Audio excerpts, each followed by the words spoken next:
Hey, alright guys, hello, we're back for Vinland Saga, episode 14 this time. Damn, man, this is a tragic episode. It was sad as hell. It was so sad, no! So this is we get another character development episode. This time comes from Arnie's, and we get a little bit from the Old Master. So this is part of this is like a weird mini arc in between our like grander arc. But it, though Arnie's isn't like a pivotal, she doesn't have a pivotal role in this like plot. Essentially, we still get like character development from her. I think it's good when a series can make us care about characters that aren't necessarily important. And I like this fact. It's pretty nice, and they do a good job in this episode. The production of it is beautiful. The scenery, the animation, the music as well. Always the piano. It's always the piano. It comes in clutch. Comes in real handy when you need it. They go pretty hard. But yeah, this episode's pretty sad. So we'll just get into it now. From last episode, we left off. Gardar had just approached. He finally here. He just found his wife. We're gonna get into that. Like he is ecstatic essentially that he found his wife here. This image not so good because we can't see his eyes. It's a bit lazy, but that's fine. There are other like great animated scenes here. He's basically there to grab her and take her. We know that. He wants to get out. He's done being a slave. Arnhi, I can't pronounce her name. Forgive me. However you pronounce her name, Arnhis. I think maybe she's pretty in shock. She doesn't really know what's going on. He's gonna take her back. He also mentions their son. Apparently, we get some revelations from Arnhes in this episode as well, like crazy revelations. She has a son. He is dead. He's dead. Gardar obviously doesn't know that. She tries to tell him, but it doesn't matter. This is where Snake finally pops in. He's like, all right, it's fucking go time, bro. This is we finally get some like shit from Snake. See like his medal. Got to finally see some of his skills in this episode. Pretty cool. Now he's like, all right, listen, don't take her hand, or I will literally kill you. Arnie's like, what? And as Garter like goes to like grab her hand, Snake here just absolutely obliterates Garter's horse. As Snake and Badger, no, it was Badger and what's his face? Not Lizard. Lizard's dead. You just go fucking off with his head, right? Absolutely brings his horse down in one fell swoop. And this is where our fight happens. Snake really asks him if Lizard is dead. He's like, yeah, he's fucking dead. His head was smashed with a rock. Crazy. Snake is like, shit, alright, we have to do this now. This is where this fighting happens. Obviously, Gardar's like in an insane, powered up state right now. He is strong, but he's not as powerful as Snake. Snake is just like too good. Again, he's on like the level of Askeladd, power scaling wise. Definitely, his skills can only be matched by someone like Thorfinn or Thorkel. No one's gonna really be able to like stop him. Not this guy, even though he's strong. He fights him a little bit, but that's okay. So this is where we get into some, bad shit for Einar. Einar is upset about this whole situation. They've just been like watching this go down, both him and Thorfinn. And Einar finally decides, I'm gonna go fucking do something right now. He is on the side of Arnhes, even though this like new revelation about like her husband that he didn't know of, because he likes Arnhes. He knows he can't like be with her romantically, but he's he is he is a friend to her first before he had his crush takes precedence. So yes, he's like, I would go try and help her. Thorfinn obviously stops him. He's like, what are you gonna do? You gonna use that axe to kill Snake? You fucking crazy man. Can you really do that? Inner's like, what the fuck am I supposed to do? Sit here and watch? And Snake, so we get a scene with Snake. He's like, absolutely. He talks to Thorfinn. You are fucking wise. Stay right where you are. Don't fucking move. I'm taking care of this. Now, Snake doesn't want to be put into a position where, he has to hurt Thorfinn and Einar. Obviously, he will do that if he has to. It is his job. They are slaves. They are slaves. So he's going to do his duty regardless of his feelings. And we've been like sort of getting his feelings all throughout like the series so far. Snake isn't a bad guy, but he's going to do his job, right? And he still sees Thorfinn and Einar as slaves, and this is something he has to do. So this is where he's like, all right, I'm gonna catch him alive. We see some nice moves from Snake. We see some jumping, popping action. Just seeing his skills come into play. He has a bit of a struggle with him. We get some good animation here too. Damn, nice and clean. He's having a little bit of trouble. Uh, obviously this fight would be a lot easier if Snake was out there to kill, but he's just trying to capture him. He wants information. He wants to find out if this is the man who killed Kajaltar, I believe. The family, no, not Kajaltar. The family in the last episode, the family he killed, basically, and they do have a confirmed kill on his men. So he's gonna ask him questions. He basically pretty much one shots him with the back of his blade. It's pretty easy. He hits his like injured spot, and the fight's over. It was pretty fast. It was a pretty fast fight. Snake is just too powerful for this man. This man is injured. Gardar is injured and like definitely hungry. He's not like 100%. Snake is at 100 right now. Maybe the fight would have been a little bit different if Gardar had like all of his strength, but it doesn't matter because we capture him anyway. So Snake is like, all right, I believe I forget his Fox. There we go. He tells Fox, all right, this is how it's gonna go down. Have 5 people watching him constantly. Don't let him out of sight. Don't let him out of sight. I'll be there later to question him, and they're gonna be, doing some crazy shit to him, right? And that's how it's gonna go. Obviously, Einar is like, why can't you just let the man go? Snake's like, what do you mean? He killed one of my men. He possibly killed like 2 other people, 3 other people. I can't let this go. This is a horrible situation. We're gonna have to resolve this. You guys are slaves, so just fuck off. Like, pretty much, Snake is not. There's some serious stuff going down on the farm, and Snake has to take care of it. This is his job. This is what he does, which is all good for Snake. We cut back to Arnhees here. Snake is like, this is not your husband. He's a different guy now. Don't do anything foolish, and she will be. Of course she will be. Why wouldn't she? All right. So we cut back. We're gonna be a few hours now into the night. We don't know how long it's been, but we know they've been waiting just here for a long time, waiting for Snake to come back and tell them the situation. Um, so Einar, if they finally like break the silence, who knows how long they've like been in silence. Thorfinn's like keeping his cool, but Einar is not. Einar is quite nervous about the situation that's happening. He wants to literally go out there. He's like, it's dark right now.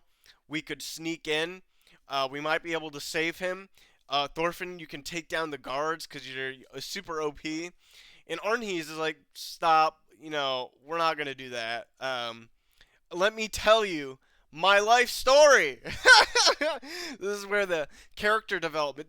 We're gonna find out how this whole situation basically culminates. Well, the before it, we can like pick up the pieces about like how this stuff happened. We're gonna get the inciting incidents for how basically Arnhees and Gardar became slaves essentially. This is where the music it's so like melancholic and it's so serene. It's beautiful. Please go watch this episode in this part.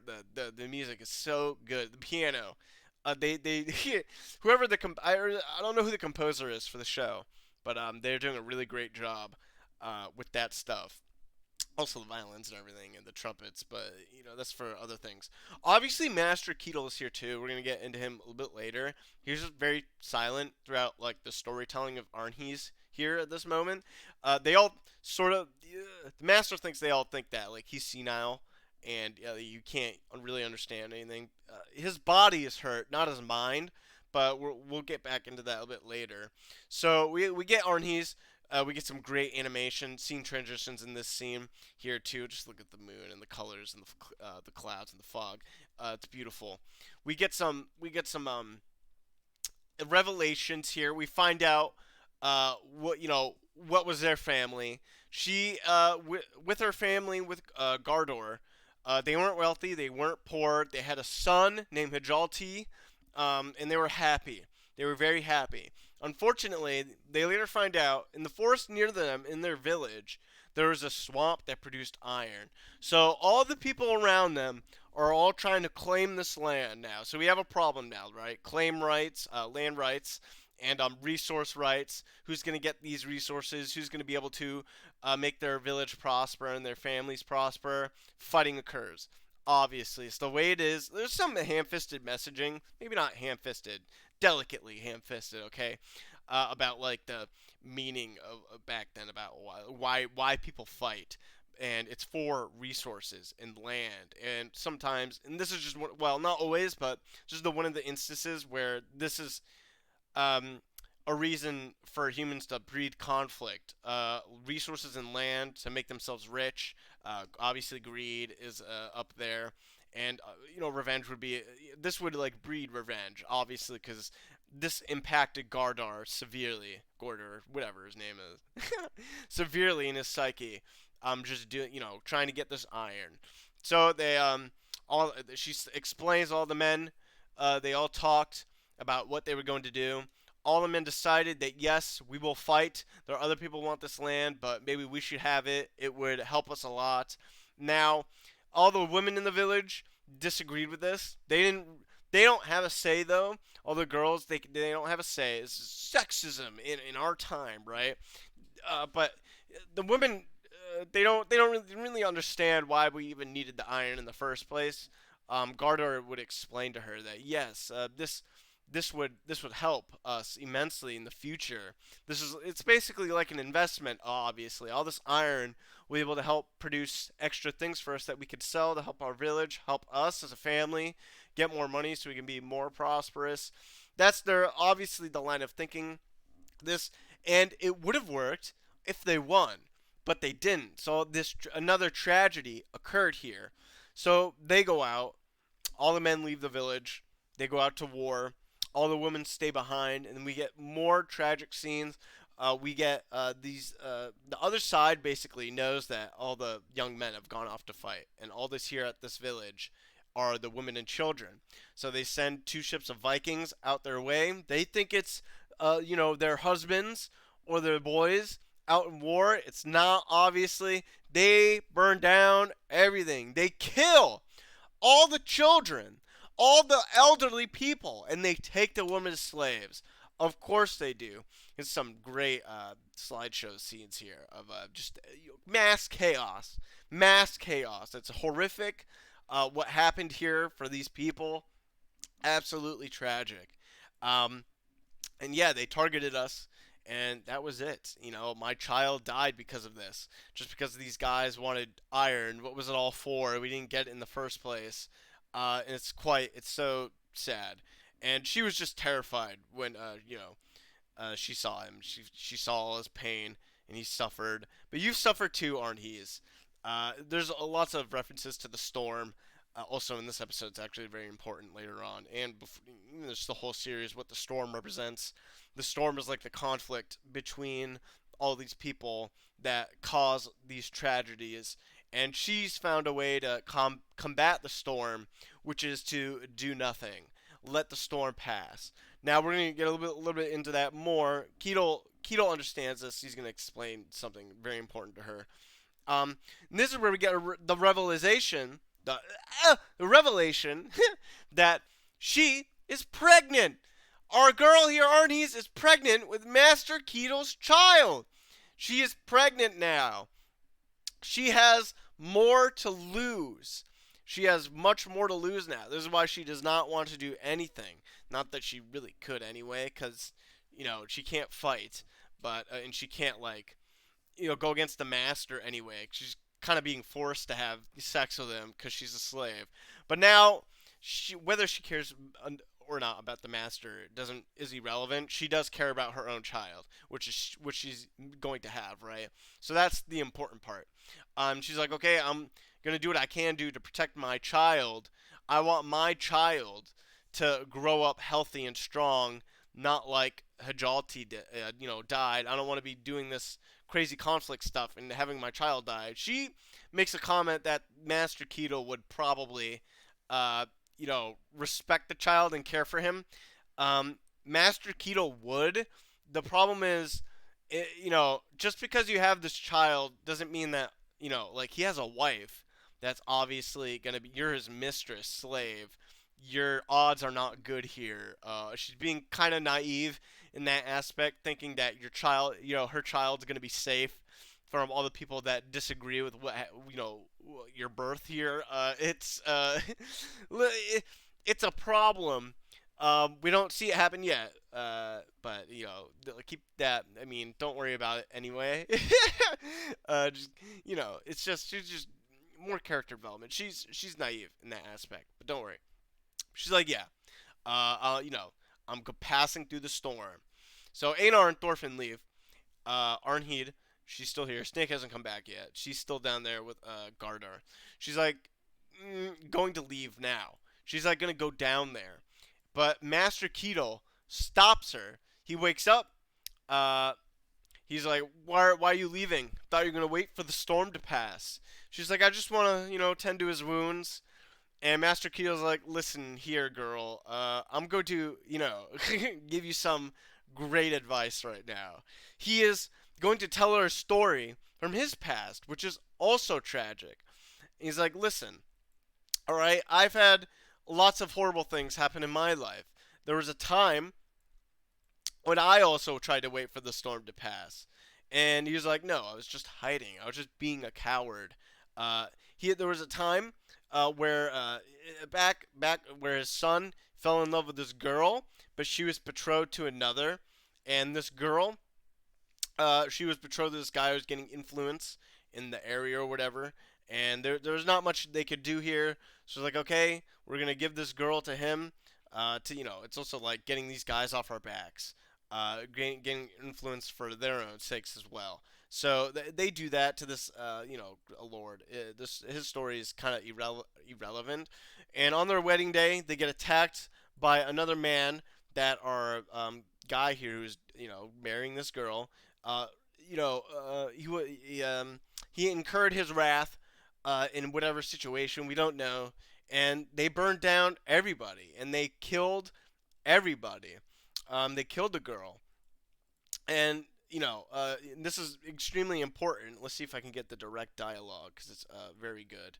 Uh, right here, I believe. Yeah, he's like, okay, you can let the storm pass, but even if you do let the storm pass, you're still gonna get scars from it. The messaging kind of subtle, also kind of not. Obviously, inaction is an action in and of itself. So when it's all about choices and what you do. So what choice do you want to do? If you choose to do nothing, you're not stopping the conflict. You're just you're basically enabling it by not like confronting it in and of itself. And so this is the advice he's basically giving to her. It seems she understands. We're gonna find out very soon what happens. This mini arc is just she's gonna go out and she's like, "Thank you, Master." He wishes he could help her, but he can't. Obviously, he can't move. If he had the power to, he probably would free him and try and resolve this whole situation because he's still respected throughout this village. But he's on his deathbed, and Master Keto isn't here, and he's technically the head of the village. But their situation is grim and dire. Um, so she's gonna go out, and that's essentially the episode. We're gonna find out very soon what happens when this situation gets resolved. It's gonna be. I don't want to spoil too much. It's just another like tragic mini arc within the already tragic arc we're already in. So it's pretty good. I really like this episode. We get some nice character development. We're gonna get more next episode for sure. And soon we'll get to like the big fight. We're almost there. It's only episode 14, so maybe episode 18 or something like that. We'll finally get to the fighting, and then we'll have like a 2 episode epilogue or some shit. But again, this was a great episode. Really well done. Lots of great scenes here. Great animation. The music production's great. We're getting some character development from these characters we know from a long time. Again, still new situations always occurring and happening. Are these people? They have their own reasons for living and doing things, and I like to see that stuff. It's really great. I think I'm done rambling, though, you guys. This is again just a great episode. Hope you guys enjoyed. Have a nice day. See ya.